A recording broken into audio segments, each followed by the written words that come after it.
जहिया से मंगला के बियाह भेले छौरा हरदम कन्या में सटले रहे छै। तोरो यह हाल है तो अच्छा से केना रे आना बैठ बताबै छियो। ठीके छै DJ गुड्डूराज मां गायत्री रिकॉर्डिंग स्टूडियो। कोही गेले बात एगो संतो आय है संतो रे सुन संतो रे कोही गेले बात एगो संतो आय है संतो एगो संतो बहु बिना केकरो नहीं बनतो रे बहु बिना केकरो नहीं बनतो हां बहु बिना केकरो नहीं बनतो।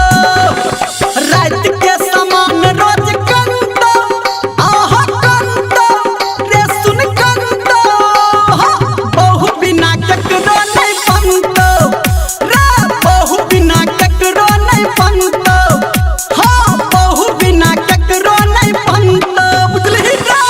DJ गुड्डूराज बहु बिना गुड्डूराज बहु बिना केकरो नहीं बनतो।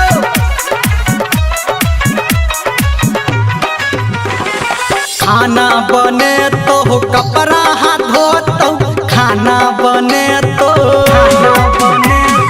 खाना बने तो कपड़ा हाथ धोतो खाना बने तो कपड़ा हाथ धोतो पलंग पे अपना जाजिम बिछेतो पलंग पे तोरा ले जाजिम बिछेतो नहिरा से